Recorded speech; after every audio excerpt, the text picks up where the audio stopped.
Boa noite, meus irmãos. É uma alegria poder compartilhar mais uma vez a palavra de Deus com vocês e juntos depois participarmos da mesa do nosso Senhor. Não sei quantos de vocês estão familiarizados com a palavra relativismo. O que a palavra relativismo significa? Basicamente, ela significa que não existe uma verdade absoluta. O relativismo, ele busca trabalhar que você tem a sua verdade, eu tenho a minha verdade, outro tem a verdade dele, e tudo bem. Tudo bem, porque a verdade é pluralista. A verdade não é única. A verdade é aquilo que eu quero sentir. É essa definição que se tem mais ou menos a respeito de quando nós falamos de relativismo, aonde ninguém mais tem o direito de dizer que o outro está errado. Por exemplo, se nós fôssemos falar hoje que o Corinthians é melhor do que o Palmeiras, a gente estaria certo. Brincadeiras à parte, mas a questão é que no mundo tão acelerado do qual nós vivemos, um mundo cheio de informações, cheio de coisas acontecendo ao mesmo tempo, cada um quer ser dono da sua própria verdade. E isso se dá de uma forma muito clara quando nós vamos para as redes sociais. Instagram, TikTok, Twitter ou X, Facebook, grupos de WhatsApp, aonde você tem uma parte das pessoas falando uma realidade e aquilo é colocado como se fosse a verdade absoluta. E aí eu ignoro o outro. Eu ignoro porque essa é a minha verdade. Isso é a questão do relativismo. E muitas vezes o relativismo ele pode estar implicado dentro da nossa vida espiritual. De que forma? Observe que as duas frases que eu vou citar são frases muito sutis, mas que revelam esse caráter de forma muito profunda. A primeira, Deus sabe o meu coração. Não importa o que eu estou fazendo. Deus sabe das minhas intenções e Ele sabe, então está tudo bem. Porque o que importa é eu fazer de bom coração. Isso nada mais é do que um puro relativismo. Porque como nós vimos mais cedo, no Salmo 1 que o Jonatas leu para nós, existe o caminho dos ímpios e o caminho dos justos. Não existe o caminho dos... Deus sabe o meu coração. Eu fiz errado, mas Ele sabia que eu tinha a intenção certa. Não. Um segundo exemplo é, eu não posso e não aceito crer em um Deus assim. A Bíblia fala que Deus é dessa forma, então eu não posso crer e nem aceitar que Deus é assim. Então eu crio o meu Deus a partir de versos que eu tiro das Escrituras e assim eu relativizo a verdade a respeito de quem Deus é e a verdade daquilo que Deus revela sobre si. E no fundo, quando nós fazemos isso, nós nos tornamos o nosso próprio Deus.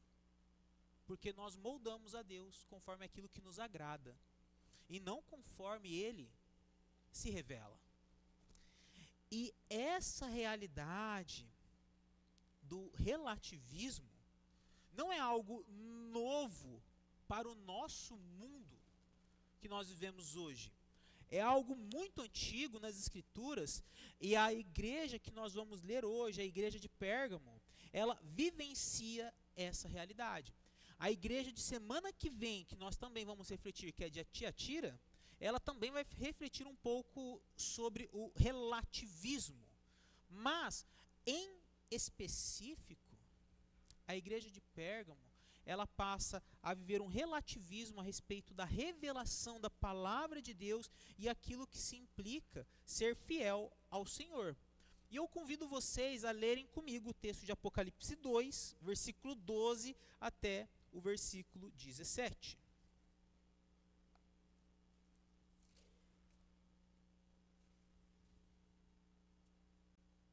Apocalipse capítulo 2, versículo 12 ao 17.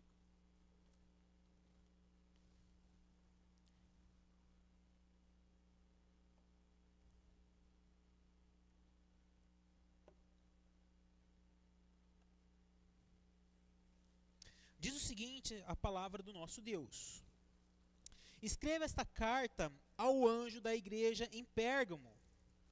Esta é a mensagem daquele que tem a espada afiada dos dois lados. Conheço o lugar onde você vive, a cidade onde está o trono de Satanás. Ainda assim, você permanece leal a meu nome. Recusou-se a negar a sua fé em mim, até mesmo quando Antipas, minha testemunha fiel, foi morto onde vocês vivem, o lugar de habitação de Satanás. Contudo, tenho contra você algumas queixas. Você tolera em seu meio pessoas cujo ensino é semelhante ao de Balaão, que mostrou a Balaque como fazer o povo de Israel tropeçar. Ele os instigou a comer alimentos oferecidos a ídolos e a praticar imoralidade sexual. De igual modo, há entre vocês alguns que seguem os ensinos dos nicolaítas. Portanto, arrependam-se, ou virei subitamente até você e lutarei contra eles com a espada da minha boca. Quem tem ouvidos para ouvir, ouça o que o Espírito diz às igrejas. Ao vitorioso darei do maná escondido. Também lhe darei uma pedra branca, e nela estará gravado um nome novo, que ninguém conhece, a não ser aquele que o recebe. Santo Deus, abençoa a tua palavra e que ela fale aos nossos corações. Amém. Existem alguns detalhes muito importantes para nós compreendermos o texto da igreja de Pérgamo e semana que vem a igreja de Tiatira. Por quê? O primeiro detalhe é que a ênfase principal que ele está utilizando como uma queixa contra essa igreja é uma personagem do Antigo Testamento chamado Balaão, que se está no livro de Números, capítulo 22 ao 25 e depois capítulo 31. E eu vou explicar já sobre Balaão. Um segundo detalhe que nós precisamos para entender esse contexto é um pouco a respeito da cidade de Pérgamo, como as demais. Um terceiro detalhe é a respeito da espada que sai da boca de Jesus. E o quarto detalhe que nós precisamos para compreender é o que significa tanto a pedra quanto o maná, culturalmente falando. Porque se eu falar para você, Jesus vai escrever o seu nome numa pedra branca, você vai pegar aquelas pedras que ficam em decorações e vai achar que é aquilo. É algo parecido, mas não é da mesma coisa. Hoje em dia nós utilizamos para decoração, naquela época não. Se eu perguntar para você o que é um maná, talvez você saiba me dizer, mas talvez você não saiba me dizer o que é um maná. E isso é uma referência direta ao Antigo Testamento. Por isso é necessário a gente compreender algumas coisas. O primeiro detalhe é a respeito da cidade de Pérgamo. Dentre todas as províncias da Ásia, ali a província da Ásia, a região onde João está enviando as cartas que Jesus está ditando, as 7 igrejas, existia o governador daquela região, o procônsul romano, aonde ele dominava toda uma região e ali ele exercia o seu domínio e a influência do Império Romano. Dito isso, estamos falando de Pérgamo. Pérgamo era muito provavelmente a cidade onde o governador romano de toda a Ásia Menor vivia. E é por isso que Jesus ele diz, eu conheço o lugar onde você mora, a habitação de Satanás, onde ele colocou o seu trono. Porque ele está fazendo uma referência direta ao Império Romano. E aqui eu abro um parêntese, porque eu vou explicar isso quando nós chegarmos lá para perto do capítulo 12 de Apocalipse. Mas Roma é Satanás? O imperador é Satanás? Não. Mas eles são influenciados, eles são controlados, mesmo que eles não saibam, através de Satanás. Então, quando João está falando isso, ele está falando dessa influência maligna por meio daquele governador naquela província. Então, quando ele diz, de fato, que ali ele conhece aquele lugar, é a respeito desse governo, é a respeito desse poder e autoridade entre as outras cidades muito maior. E o que isso implica? Ora, a gente já tem visto, e isso é uma marca muito forte nas cartas, a respeito de não adorar o imperador. ser fiel a Jesus. Isso é difícil no período que as igrejas estão vivendo.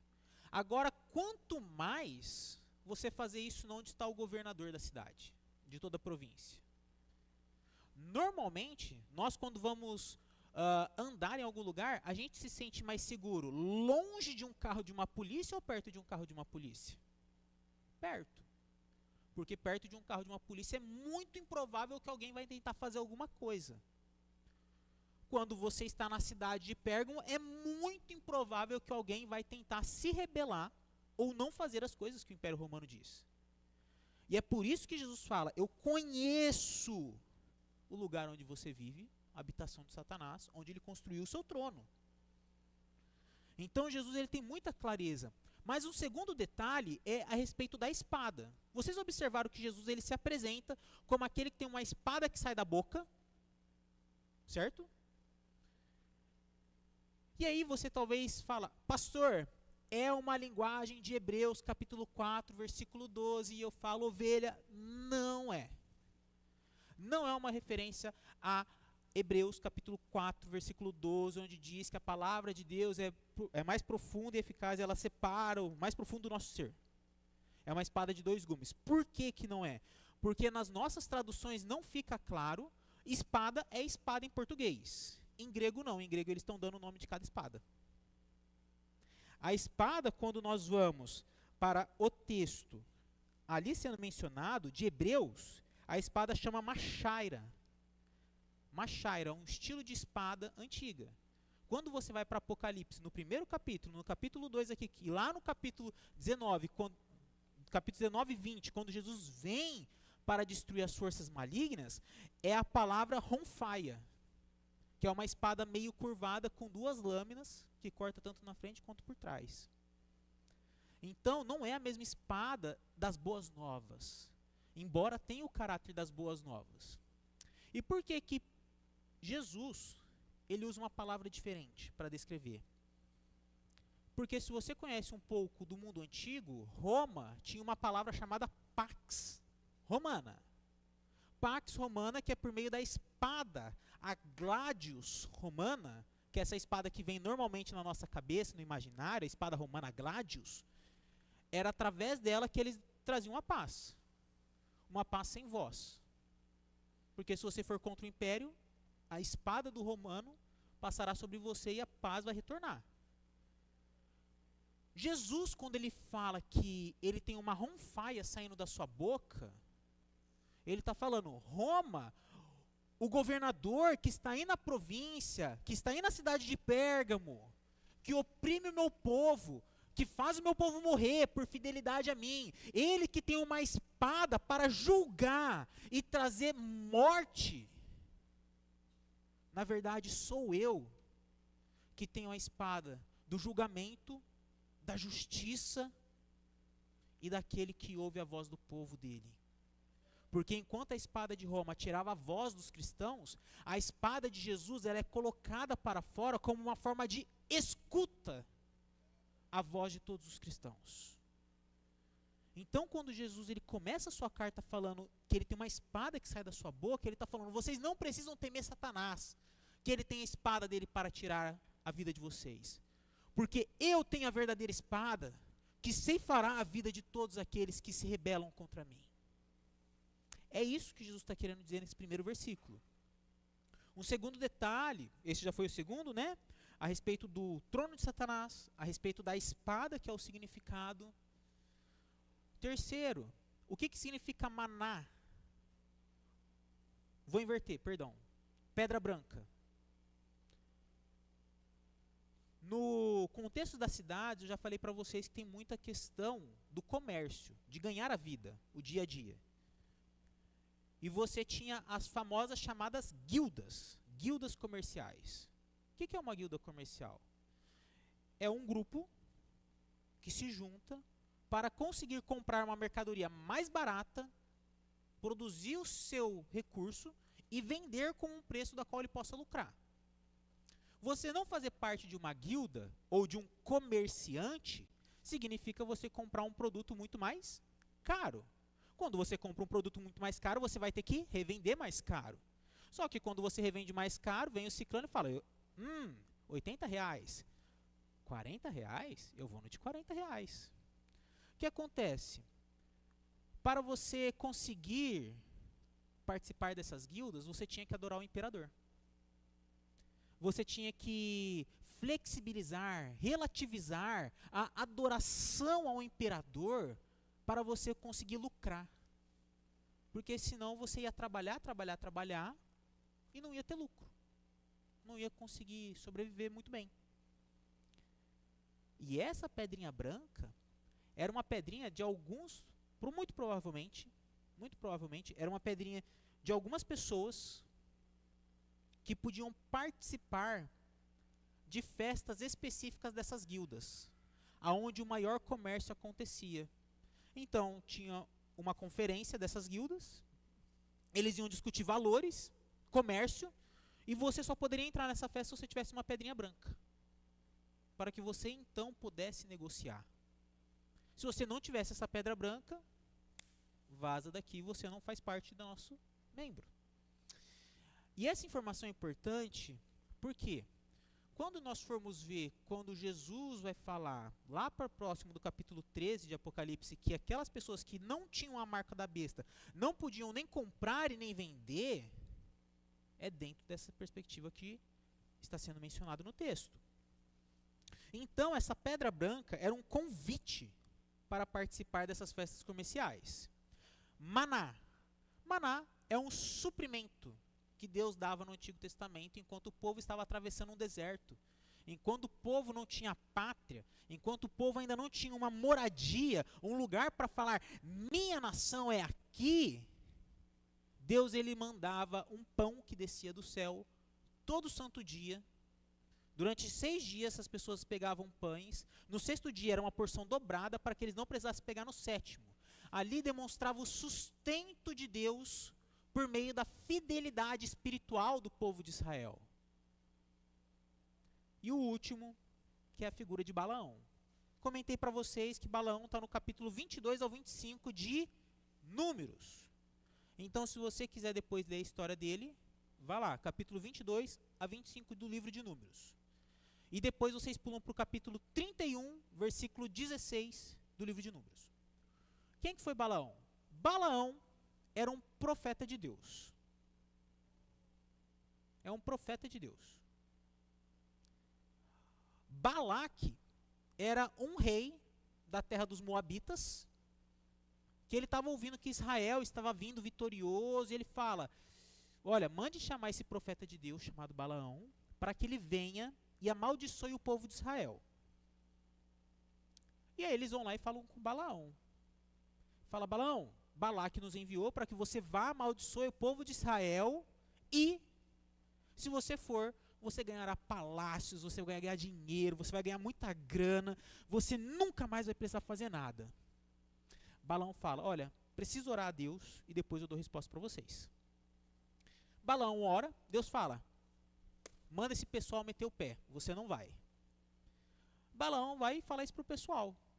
Só que aí depois vem uma outra comitiva trazendo muito mais dinheiro para ele. E aí ele vai para Deus, mas eles vieram de novo. O Senhor está permitindo que eles venham até aqui me trazer recompensas para amaldiçoar o povo que o Senhor está liberando do exílio. E Deus fala, você vai, mas só vai fazer o que eu disser. Na verdade, quando Deus está falando aquilo dali para Balaão, ele só está colocando Balaão à prova, porque Deus já tinha dito, não vá. Mas Balaão insistiu, e Deus falou, beleza. E aí você tem aquele grande episódio de Balaão na mula, com um anjo próximo a cortar a cabeça dele, e a mula impedindo que ele não morra. Capítulo 24 e 25, para resumir a história, Balaão vai lá e abençoa 3 vezes a Israel, e Balaque chega no final falando, parabéns, eu te trouxe até aqui para você amaldiçoar e você abençoou esse povo. Vaza daqui. E Balaão vai embora. Só que aqui entra a sutileza da percepção de quem que é Balaão. Se você vai para o capítulo 25, nos 3 primeiros versículos, Balaão foi embora no último versículo do capítulo 24. No 1º, 2º e 3º versículo do capítulo 25 fala que o povo de Deus passou a se envolver sexualmente com as mulheres moabitas, passaram a idolatrar os deuses daquela tribo e fizeram de Baal o seu Deus. A grande questão é o que aconteceu enquanto Balaão estava abençoando o povo de Israel. Porque a conta não bate. Se ele está abençoando, por que esse mal está acontecendo aqui? Você vai para o capítulo 31. Moisés, no versículo 16, ele diz as seguintes palavras: foram justamente elas que seguiram o conselho de Balaão e fizeram os israelitas se rebelarem contra o Senhor no incidente em Peor.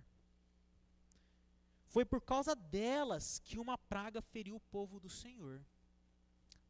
Números 31, 16. O que está aqui na sutileza, meus irmãos? Relativismo. Relativismo. Balaão escutou muito claramente a voz de Deus falando: apenas abençoe o meu povo. Primeiro, não é para ir, mas já que você vai, só abençoe o meu povo. Balaão, ele vai desobedecendo a Deus. Ele abençoa o povo de Deus, porém, querendo dinheiro, ele muito provavelmente falou em secreto para Balaque, depois que Balaque estava expulsando ele, falou: olha, faça esse povo deitar-se com as mulheres moabitas. Faça esse povo se envolver com as mulheres dessa outra cultura. Faça esse povo não levar a sério a palavra do Deus deles. Porque isso fará com que esse povo pereça. E é o que acontece. Se você quer ver mais, continue lendo Números 25 em diante. Esses detalhes, eles são sutis. Mas observe quanta coisa Jesus está falando à igreja de Pérgamo. Porque quando ele passa a falar, vocês, conheço o lugar onde você vive, a cidade onde está o trono de Satanás. Ainda assim você permanece leal ao meu nome. Recusou-se a negar a sua fé em mim, até mesmo quando Antipas, minha testemunha fiel, foi morto onde vocês vivem, o lugar da habitação de Satanás. Jesus está olhando para o exterior deles e falando: vocês são muito fiéis a mim. Mas se você olhar, principalmente na versão da Ara, nesse pequeno bloco, ele fala: vocês foram fiéis até o dia que Antipas morreu. Depois do dia que Antipas morreu, vocês deixaram de serem fiéis.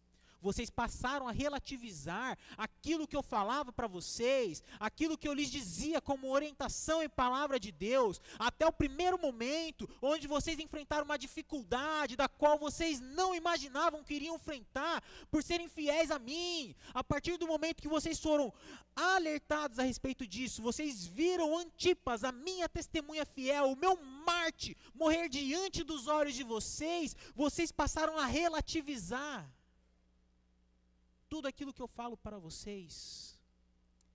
Como eles passaram a relativizar tudo aquilo que Jesus falava para eles. E aqui eu caminho no primeiro ponto com vocês.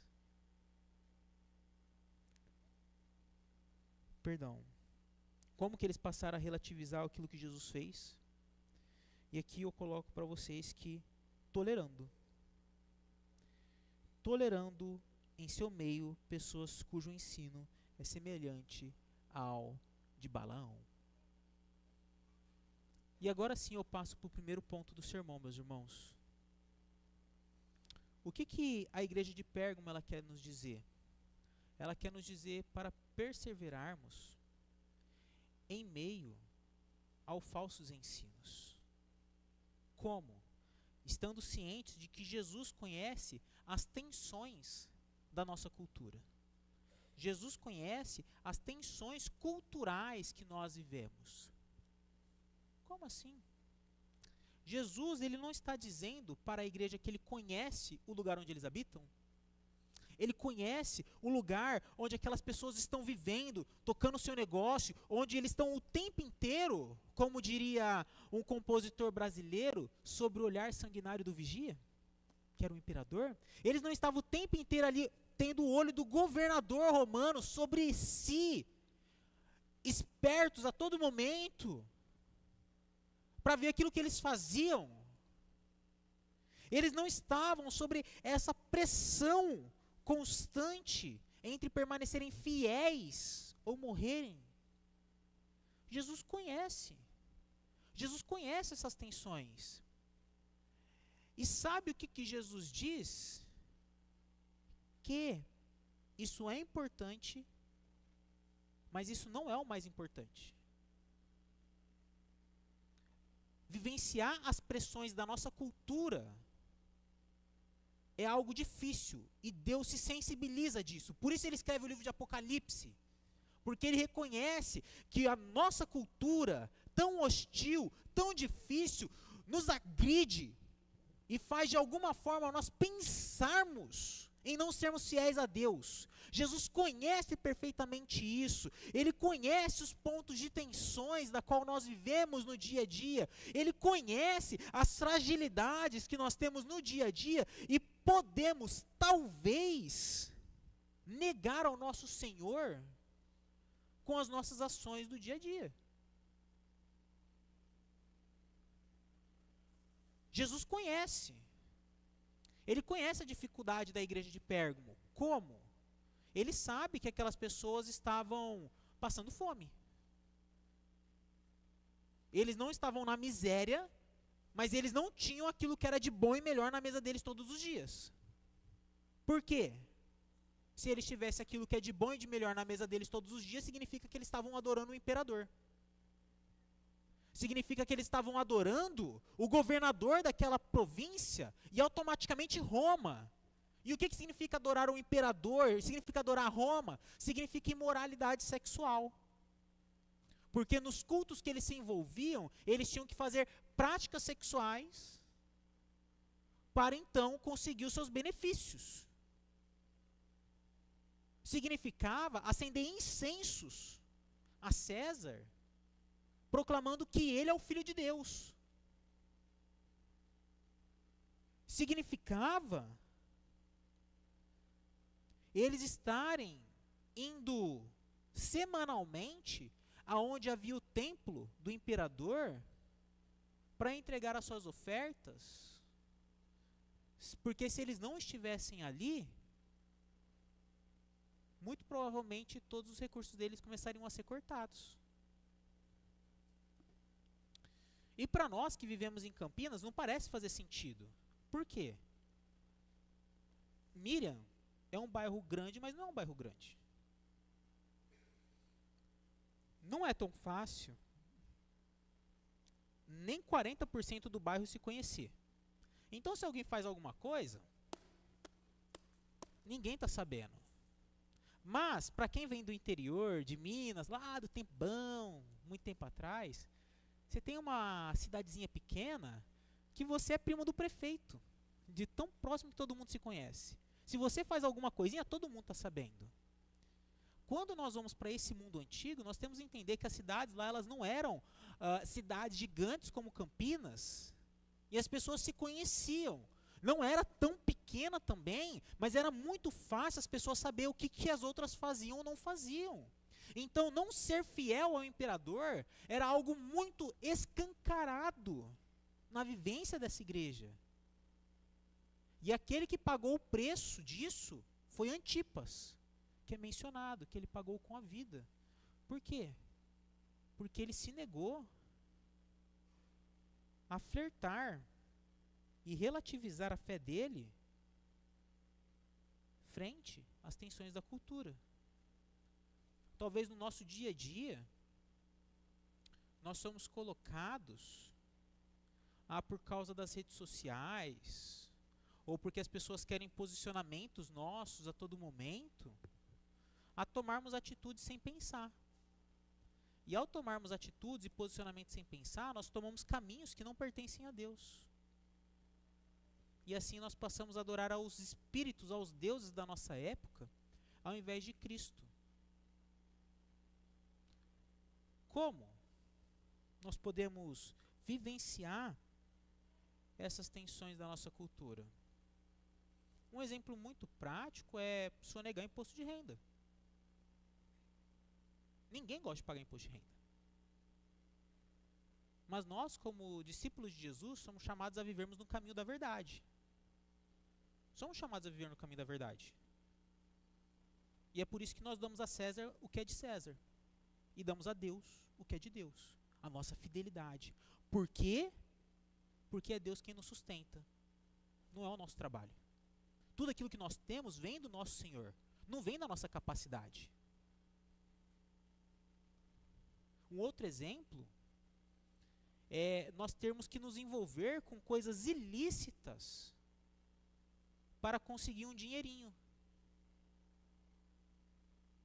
Nos momentos de tensões, é claro que isso vem com uma certa força no nosso coração, porque a gente está passando fome. Mas, ao mesmo tempo, a gente ceder e não correr aos meios que Deus nos dá para sermos socorridos,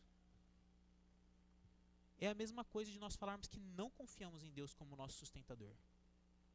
Nós confiamos no nosso César, nós confiamos no nosso imperador, nós confiamos na nossa cultura, e por isso nós não queremos brigar contra ela. Mas aquilo que Jesus diz é: eu conheço as tensões culturais, e saiba que, embora ela tente gerar pressões sobre você, sou eu que tenho a espada que sai da minha boca, pronto para destruir ela. Pronto para destruir, porque a vida difícil que nós vivemos não é uma realidade última. Deus, que é soberano, Cristo, que é o governador todo-poderoso, Ele é quem está no controle. Ele fala que nós não precisamos nos dobrar aos pés das tensões da nossa cultura, porque Ele é quem vai passar a espada na cultura, e não o contrário, a cultura que vai passar a espada em nós. E isso é de muita importância, porque é a frase que Jesus usa para abrir, para trabalhar a fidelidade do povo de Pérgamo, e a nossa fidelidade também. Uma segunda tensão que Jesus conhece é a respeito das tensões espirituais internas dessa igreja. Porque, versículo 14, Jesus vai falar aqui: você tolera em seu meio pessoas cujo ensino é semelhante ao de Balaão. Há entre vocês alguns que seguem o ensino dos nicolaítas. E aqui, nicolaítas para vocês já não é um nome tão estranho, porque nós vimos isso na igreja de Éfeso. E aqui fica mais claro o que esses nicolaítas estão fazendo. Eles estão ensinando que tudo bem nós relativizarmos a palavra de Deus, tudo bem Deus falar uma coisa e nós vivermos outra. Por quê? Porque aquilo que importa é o ficar bem na fita. Balaão, ele obedeceu a Deus. Ele não obedeceu? Ele não foi lá e abençoou o povo de Israel 3 vezes? Abençoou. Mas Balaão também não relativizou a ordem de Deus ao ponto de falar para Balaque como fazer o povo de Deus sair do caminho dele? Falou. O que os nicolaítas estão fazendo? Vocês têm que adorar. E observe que os nicolaítas são cristãos. Eles estão no meio deles. O que eles estão fazendo? Olha, você tem que vir aqui adorar a Jesus Cristo, porque Cristo é o Senhor do universo. Ele é o Deus Todo-Poderoso. Nós temos que adorá-lo. E por ele ser o Deus Todo-Poderoso, não existe nenhum outro Deus de verdade. Então, tudo que nós fizermos para os outros deuses, não tem problema. Eles não existem. Por isso, os nicolaítas ensinavam: vá para essa festa das guildas, se entregue promiscuamente para cada uma dessas pessoas, para que você tenha sustento, para que você não passe dificuldade, porque aquilo lá não importa para Deus, porque não existe outros deuses. Tudo bem você ir lá e acender um incenso para César, porque se você viver mais tempo, você pode compartilhar o evangelho com mais pessoas. Deus vai aceitar. Tudo bem você se envolver com o culto do imperador porque assim você consegue cuidar cada vez mais da sua vida e servir melhor a sua família. Observe que eles estão falando coisas que até que parecem fazer sentido, mas não faz. Por quê? Porque a fidelidade a Deus acompanha a rebeldia a Deus. E aquilo que Jesus está falando é que ele conhece as tensões espirituais internas daquela igreja.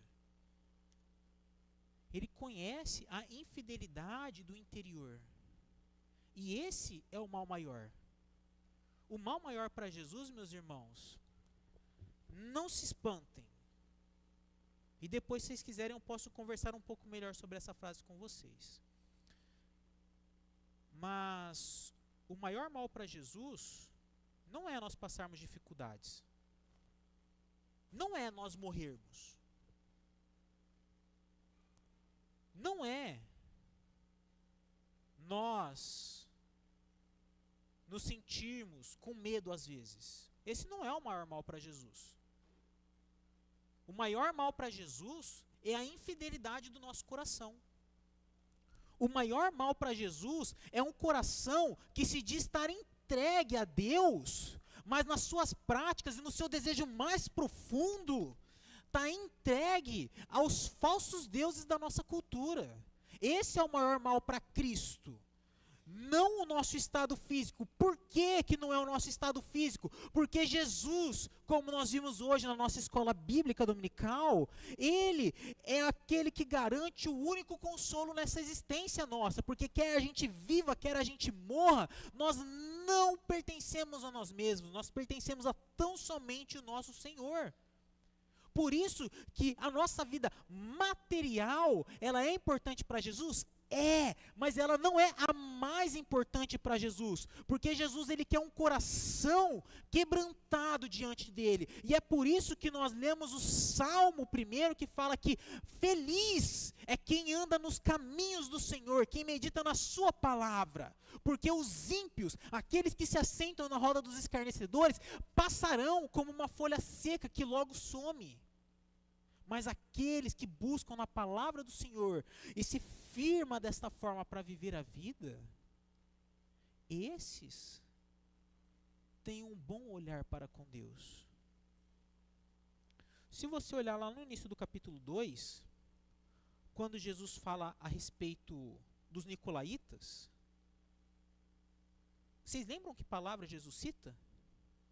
É uma palavra forte, é uma palavra dura, mas que mostra o quanto que Jesus está preocupado com a nossa fidelidade e não com a nossa condição física necessariamente. Ele diz que ele odeia as obras dos nicolaítas. Jesus odeia aqueles que ensinam as pessoas a serem infiéis a ele. Por quê? Acaso nós vamos temer aquele que pode matar o nosso corpo? Não. A gente tem que temer aquele que pode matar o nosso corpo e nossa alma. Por isso, Jesus ele fala para essa igreja que ele conhece as tensões espirituais deles. Jesus conhece que eles são colocados em tensões para viverem verdadeiramente obedecendo a palavra de Deus ou viver obedecendo verdadeiramente aquilo que eles desejam. E essa é a questão. Para Deus, é claro que Ele ama, e todos nós amamos estar na igreja. É maravilhoso. Não existe coisa melhor do que vivermos em comunhão, é o que diz o salmista. Não existe coisa melhor. Mas aquilo que Jesus está dizendo é que a comunhão, ela tem que ser acompanhada pela verdade da palavra. Eu não posso me conformar a estar na igreja e não viver de forma fiel a Jesus Cristo. Nós não podemos relativizar aquilo que Jesus nos diz, porque Ele odeia. Ele odeia. E se Ele odeia a infidelidade, quem somos nós para vivermos de forma contrária diante daquele que tanto nos amou a ponto de se entregar por nós. E a última coisa que Jesus demonstra nessa igreja é que Jesus oferece uma nova oportunidade. Versículo 16. Jesus diz o seguinte para eles: portanto, arrependa-se, ou virei subitamente até você e lutarei contra eles com a espada da minha boca. Observe que Jesus, ele oferece uma oportunidade. Ele conhece as tensões da nossa cultura, ele conhece as tensões internas do nosso ser, e ele oferece uma oportunidade, que é arrependimento. Por quê? Se eles não se arrependessem e não expulsassem os nicolaítas, aqueles que ensinavam falsas coisas para a igreja, Jesus mesmo iria até aquela igreja. E aqui está a sutileza, meus irmãos. Jesus, ele vai até a igreja para destruir a igreja? Não. O texto fala que Jesus iria até eles e lutaria contra os nicolaítas. Ele não lutaria contra a igreja dele por quem ele se rendeu, por quem ele deu seu sangue por amor à igreja. Jesus não fará isso, mas Jesus irá até essa igreja, caso ela não se arrependa, ele disciplinará essa igreja e ele destruirá os nicolaítas. Porque se nós não fizermos aquilo que Jesus nos ordena, o próprio Cristo fará. Porque não é isso que ele diz no primeiro capítulo? Eu sou aquele que tem as 7 estrelas nas minhas mãos e ando no meio dos meus candelabros. Não é exatamente isso que Jesus diz? E ao falar isso, ele está dizendo: arrependam-se, parem de aceitar o relativismo, parem de aceitar pessoas que falam para vocês que vocês podem ser fiéis a Deus e ao mesmo tempo infiéis a Deus. Parem de aceitar pessoas no seu meio que estão lhes ensinando a respeito de Jesus, mas não vivem uma fé submissa a Jesus, porque a fé dessas pessoas são submissas a elas mesmas. É isso que Jesus está dizendo. E aquilo que Jesus coloca para essa igreja é: arrependa-se. Arrependa-se vem da palavra metanoia, mudança de mente. Observar o mundo de uma outra forma e agir assim. Aquilo que Jesus está dizendo para eles é: arrependa-se. Deixe a palavra de Deus inundar o seu pensar e a partir disso instruir vocês como viverem de forma fiel a mim. Arrependam-se. Façam com que a palavra de Deus habite dentro de vocês e lance luz para os seus pés, para que vocês possam viver de forma fiel a mim. Porque aquilo que Cristo deseja é fidelidade. É fidelidade. Quer dizer que ele não cuida da sua igreja? Ele não se importa com a parte material da sua igreja? É claro que ele se importa. A gente tem milhares de textos bíblicos falando sobre isso. Um exemplo, 1 Coríntios 10 vai falar que não há nenhuma provação maior do que cada um de nós possa aguentar. Nós passamos, mas Deus limita para que nós possamos superar isso. Deus nos sustenta todos os dias com o pão nosso de cada dia. Seja por meio de recursos nossos, seja por meio de misericórdias e amor da igreja, de irmãos e irmãs em nossas vidas. Mas Deus cuida. Dito isso, o material não é o mais importante para Cristo, mas o nosso interior. E é por isso que ele ordena: arrependam-se. Arrependam-se. Não se deixem serem iludidos pelo falso ensino das Escrituras. Deus não coabita com o mal.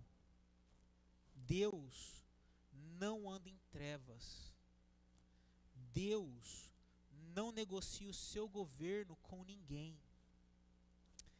Deus não aceita infidelidade, porque Ele é o noivo que se entregou pela sua noiva. E o sangue dele purifica e redime a noiva dele. E é por isso que Ele não aceita infidelidade.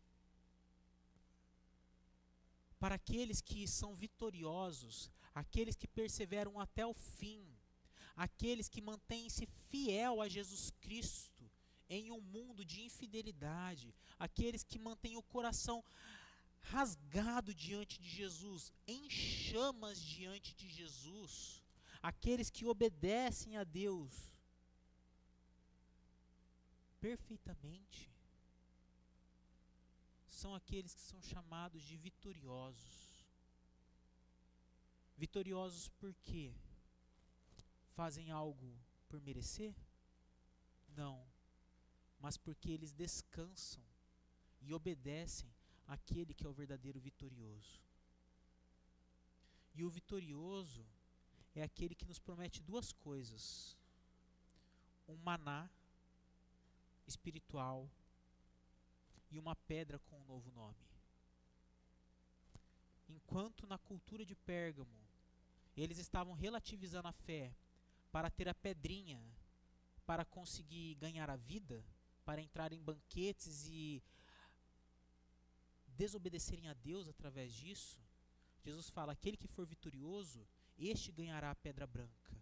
A pedra não para entrar na roda dos escarnecedores, nas festas dos zombadores, mas uma pedra que tem um novo nome, que só quem recebe saberá. Uma pedra que essa pessoa poderá dar para entrar nas bodas novas do Cordeiro, que se casará com a sua noiva. Somente aqueles que receberem essa pedra branca entrará no banquete verdadeiro de Deus, onde não terá nenhuma promiscuidade, mas só terá deleite na presença e na celebração do nosso Deus. E de igual forma, Jesus fala que essas pessoas receberiam uma pedrinha branca por causa daquilo que ele estaria dando, mas ele também diz que no momento presente, aquele que for fiel até o fim, também receberá do maná espiritual.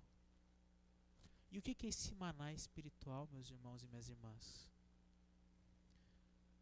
Falei para vocês mais cedo que o maná era o pão que descia do céu para sustentar o povo todo dia.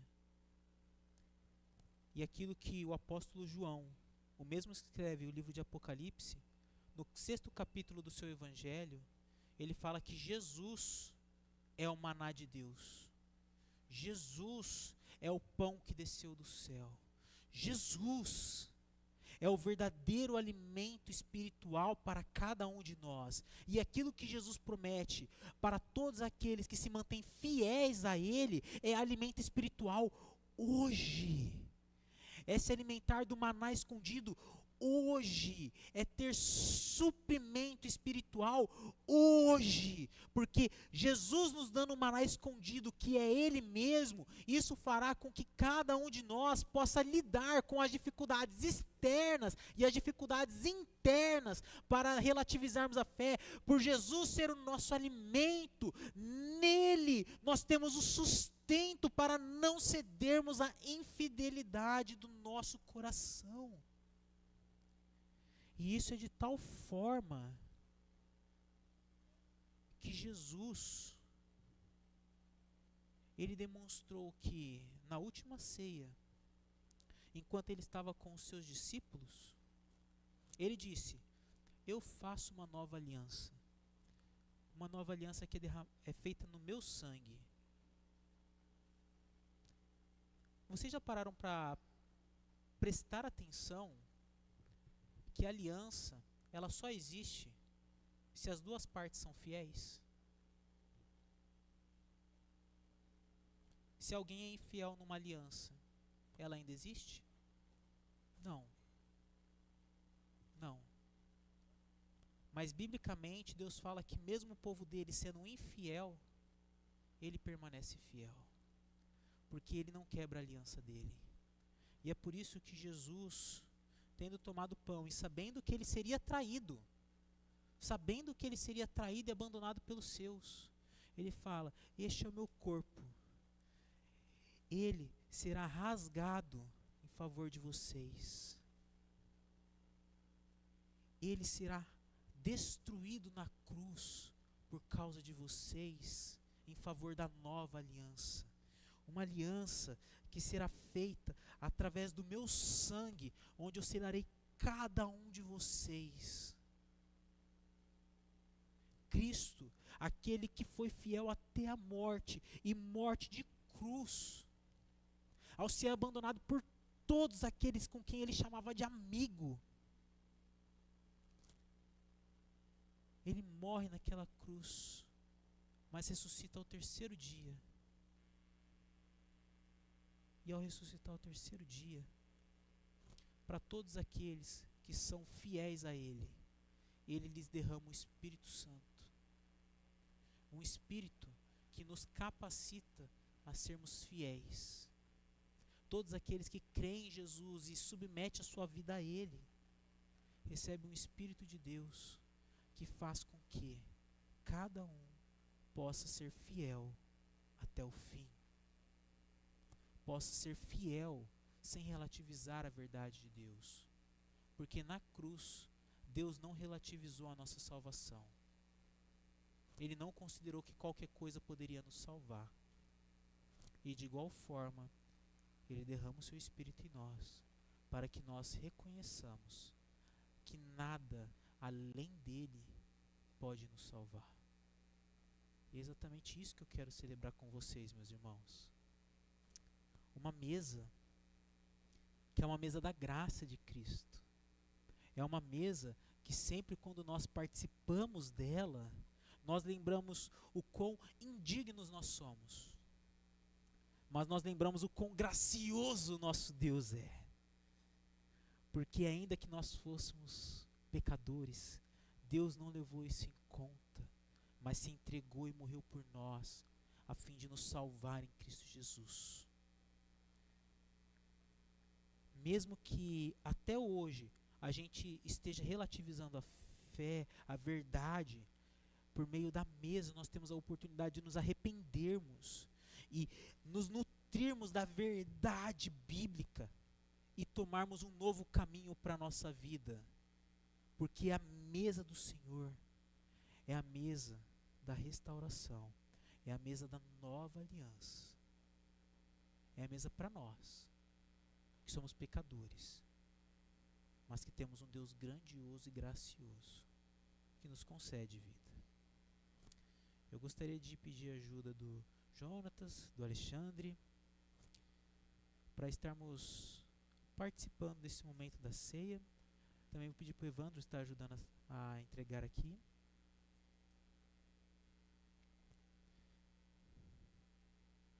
Pois nesta ceia, meus irmãos, nós temos o maná escondido de Deus. O maná espiritual que vem do nosso Senhor para nos nutrir.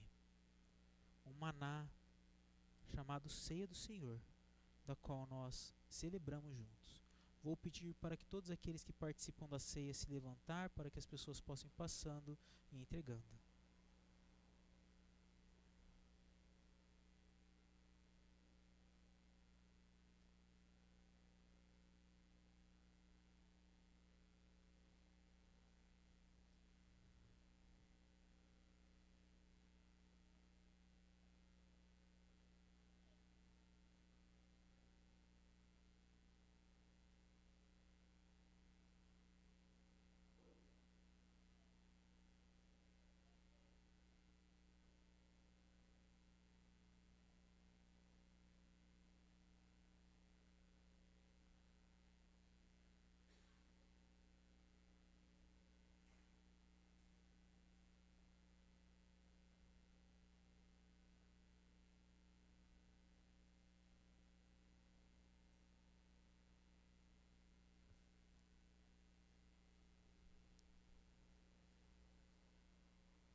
Deus te abençoe, irmã.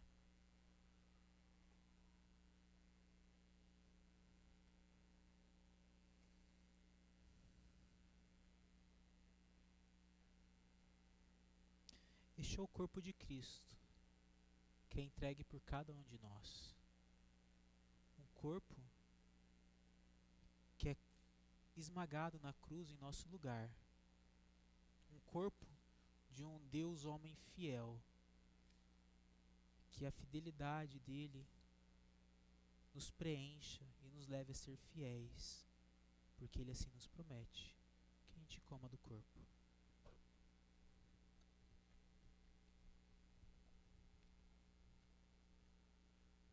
Jesus, de semelhante modo, ele tomou o cálice da ceia, ele disse: este cálice é o cálice da nova aliança, é o meu sangue derramado em favor de todos vocês. Que esse sangue que sela a fidelidade de Deus aos nossos corações. Vezes após vezes que nós já quebramos essa aliança, Deus nunca quebrou e nunca quebrará. Que a gente celebre essa aliança de um Deus que nos nutre e que nos faz caminhar rumo à fidelidade. Tomemos do sangue do Senhor.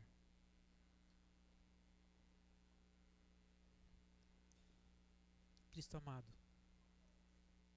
obrigado, porque o Senhor nos nutre espiritualmente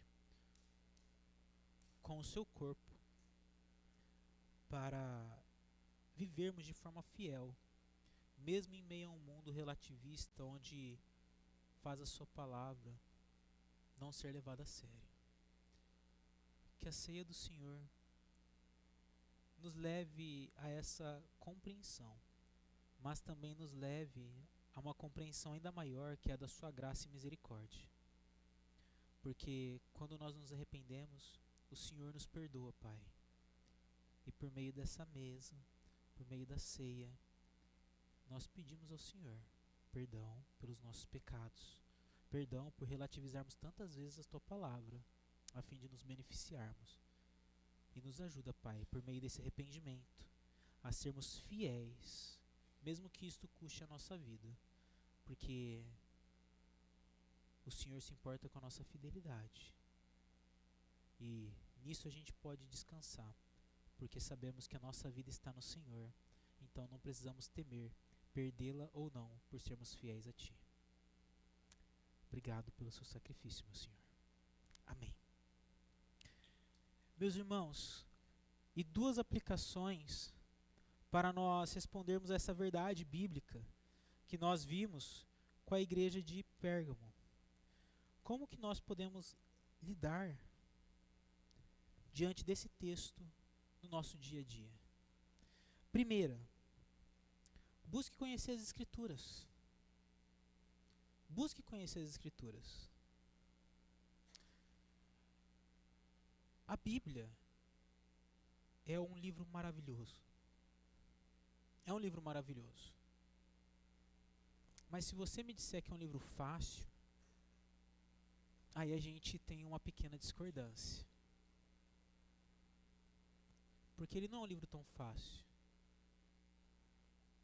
Como nós vimos hoje, só para nós entendermos um pedacinho da carta de Pérgamo, teve um monte de detalhes vivenciados aqui. Isso demonstra a complexidade. Mas não somente isso. Nós precisamos conhecer profundamente as Escrituras, estudando elas com seriedade, buscando cada vez mais profundidade e verdade a respeito de quem Deus é. Porque se nós não conhecemos de fato os pilares da nossa fé, o que garante que nós não estamos relativizando a nossa vida diante de Deus? Se nós não conhecemos aquilo que as Escrituras nos dizem, como que nós podemos entender que de fato nós estamos o obedecendo? Busque conhecer as Escrituras.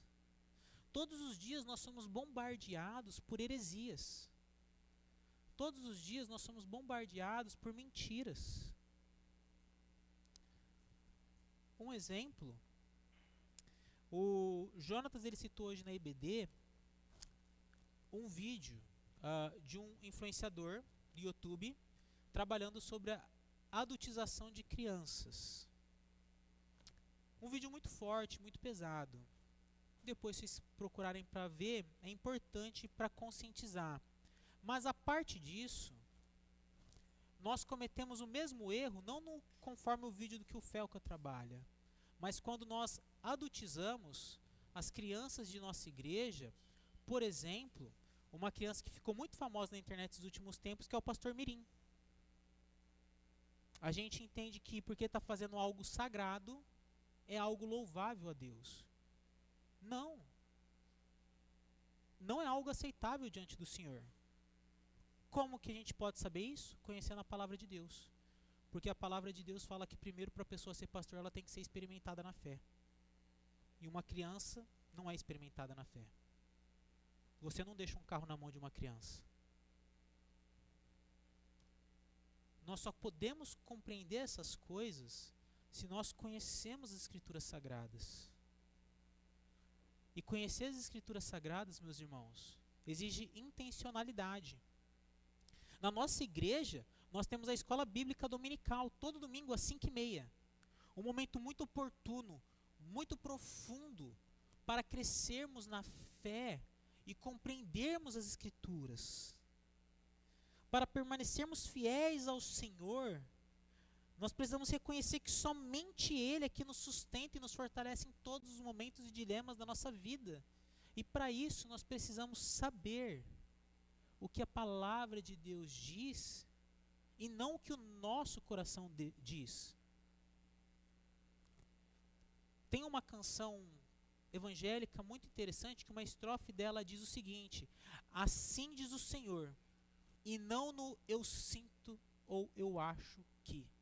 No assim diz o Senhor, e não no que eu acho, no que eu sinto. Nós que queremos ser fiéis a Deus, precisamos estar respaldados profundamente pelas Escrituras. E por isso, eu incentivo vocês à nossa escola bíblica. Participem. Nós temos o Baby já estruturadinho para a escola bíblica, temos o infantil, o Kids, temos aqui os jovens e os adultos. Participem da nossa escola bíblica e entenda isso como um investimento rico na vida espiritual de cada um de nós. Rico. Não negligenciem a fé no Senhor. Uma segunda aplicação: não deixe a cultura te influenciar. Não deixe a cultura te influenciar. Por quê?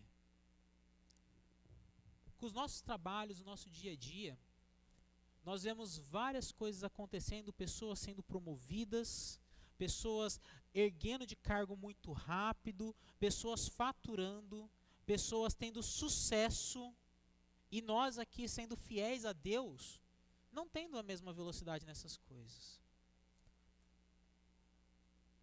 Nós não sabemos os caminhos e as decisões que essas pessoas estão tomando e que estão levando cada uma até lá. Para quem trabalha em meio corporativo, sabe que muitas vezes esses caminhos são caminhos diabólicos. São caminhos de Satanás mesmo. E muitas vezes nós deixamos essas pessoas nos influenciar. Não deixe a cultura te influenciar ao ponto de moldar como você tem que pensar, agir e lidar no dia a dia. Deixe a palavra de Deus de forma muito profunda. A palavra de Deus de forma fiel e até o profundo do seu ser. Por quê? O seu Deus é um Deus que te ama. O seu Deus, Ele garantiu algo que você jamais poderia garantir, que é a sua salvação e a redenção de todos os seus pecados. Por que que Ele não cuidaria de cada um de nós em todas essas coisas menores? Não deixe a cultura te influenciar, porque Deus está cuidando de você. Cristo te conhece. E se Ele te chama a fidelidade, é porque primeiro Ele é fiel. E se Ele é fiel, eu posso ficar tranquilo, porque eu sei em quem eu tenho crido. Todo dia vai ser fácil? Não. Mas eu tenho a certeza em quem eu tenho crido. E eu posso caminhar muito tranquilo, sabendo que eu estou adorando o meu Deus. E Ele olha para mim e no meio da minha fidelidade, sua fidelidade, Ele fala: é o meu filho amado, em quem eu tenho muita alegria. Portanto, meus irmãos, busquem conhecer profundamente as Escrituras. Segundo, não deixe a cultura te influenciar. Não deixe ela moldar o seu pensamento. Oremos? Pai amado, obrigado porque a Tua palavra é maravilhosa. A Tua palavra é luz para os nossos pés. E que a gente não viva como os nossos irmãos de Pérgamo, que toleraram os ensinos heréticos no meio deles. Mas que também a gente não viva como os irmãos de Éfeso, que ao não tolerarem, se fecharam para a prática do amor. Mas que os nossos olhos estejam fixos no Senhor, e ali a gente possa, então, caminhar sendo fiéis à Tua palavra e fiéis em amor. Ó Deus, nos ajude, nos dê um coração fiel, porque primeiro o Senhor foi fiel a nós. E nisso nos transforme gradativamente, para a honra e glória do Teu santo nome, ó Deus. Os dias são maus, mas o Senhor é soberano, e nessa verdade nós descansamos. Agora, meus irmãos e minhas irmãs, que a graça do nosso Senhor Jesus Cristo seja derramada sobre cada um de vocês. Que o amor de Deus, nosso Pai, preencha os vossos corações. E que o Espírito Santo lhes conduza em compreensão profunda e maravilhosa das verdades eternas, desde agora e para todo sempre. Amém.